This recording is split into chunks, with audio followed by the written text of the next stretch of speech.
Welcome viewers, कैसे हैं आप। आज मार्केट का एक वीकली रिव्यू लेते हैं कि पिछले वीक में जो वीक एंड हुआ उसमें ओवरऑल हमारी मार्केट ने क्या गेन किया, क्या लूज़ किया, परसेंटेज में कितना गेन किया, कितना लूज़ किया, और जो नेट सेलर्स और नेट बायर्स थे वो कौन थे, और उसके अलावा जो टॉप परफॉर्मर्स थे वो कौन से शेयर्स थे, टॉप लूज़र्स कौन से शेयर्स थे। और इसके अलावा ये भी डिस्कस करेंगे जो ऑयल मार्केट है इंटरनेशनली भी और लोकली भी, उसमें एक बड़ी ज़बरदस्त फ्लक्चुएशन आना स्टार्ट हुई है काफ़ी पीरियड की स्टेबिलिटी के बाद। उसकी क्या रीज़न्स हैं वो भी डिस्कस करेंगे। तो अगर बात को स्टार्ट करें तो पाकिस्तान स्टॉक एक्सचेंज पिछले वीक में 2 दिन नेगेटिव रही, और जो 2 दिन नेगेटिव रही उसमें भी मोस्टली इंटरनेशनल फैक्टर्स थे, क्योंकि यहाँ पे इन्वेस्टर तो बड़ा कॉन्फिडेंट था, और जब नेगेटिव हो रही थी तब भी बड़ी ज़बरदस्त वॉल्यूम की ट्रेडिंग चल रही थी और लोग बड़े ऑप्टिमिस्टिक होकर बाइंग किए जा रहे थे।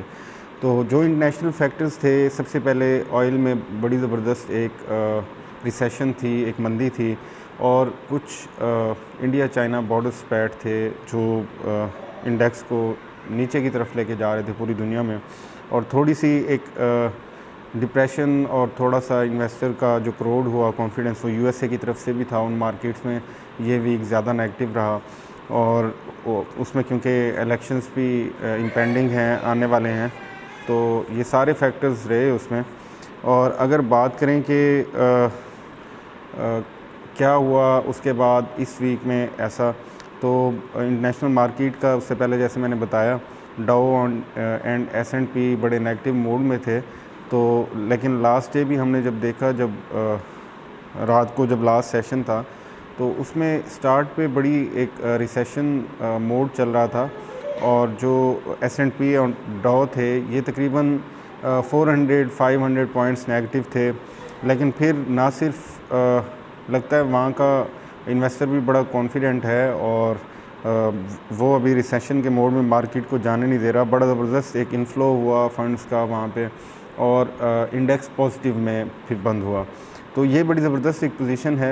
अगर पाकिस्तान स्टॉक मार्केट की बात करें तो पिछले एक वीक में 2 दिन नेगेटिव रही। एक दिन जैसे पहले मैंने अर्ज़ किया कि index took an impact from international market, और उस दिन रहा, और फ्राइडे वाले दिन भी चंद पॉइंट्स थे, 100 एंड सम पॉइंट्स जो नेगेटिव रहे हमारी मार्केट में।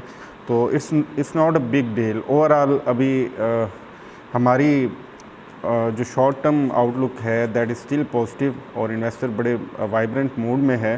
But there is stumbling block in that way. एक रुकावट है, और वो रुकावट है इंटरनेशनल ऑयल मार्केट।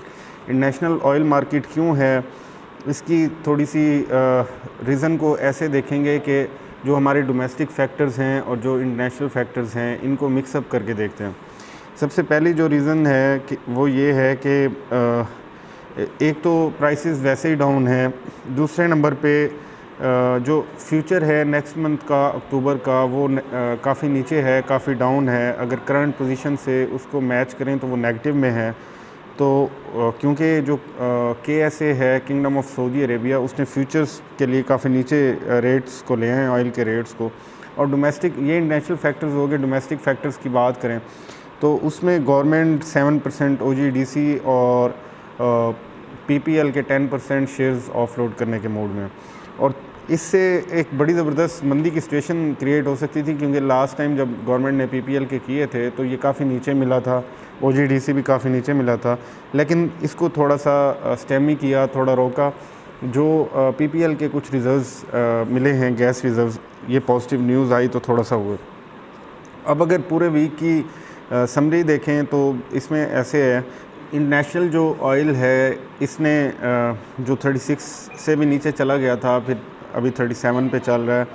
और हमारी जो पाकिस्तान स्टॉक मार्केट की बात करें तो ये इस वीक में मार्केट का जो इंडेक्स है ये 1.2% वीक ऑन वीक बेस पे ऊपर गया।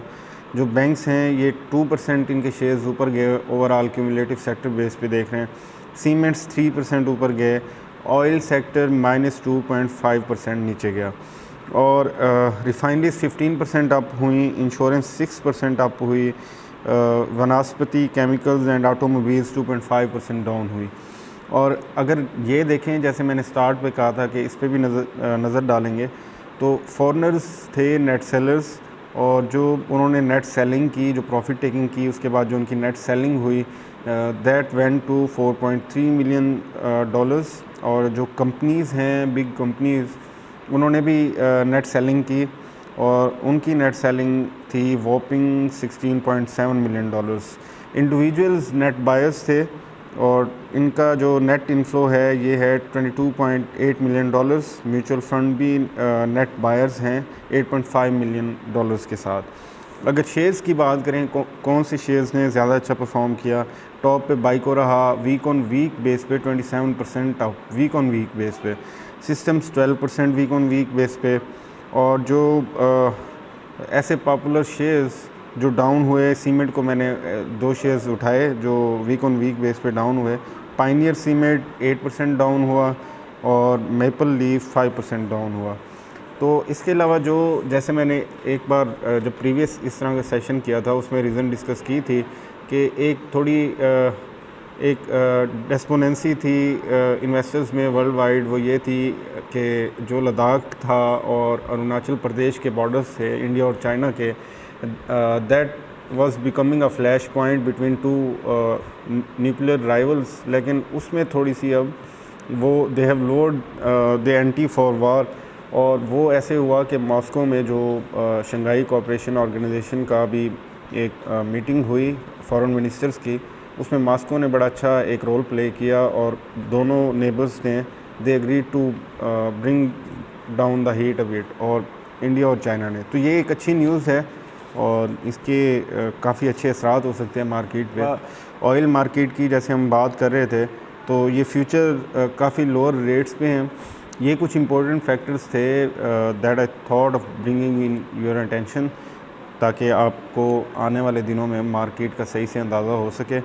जो मेन सारी गुफ्तगू का जो मेन स्प्रिंग है वो ये है कि ये जो ऑयल सेक्टर है ये एक बड़ा रिसेशनरी मोड में लेके जा सकता है मार्केट को, अगर ऑयल के रेट्स डाउन रहे इसी तरह। तो hope for the best. Thank you very much.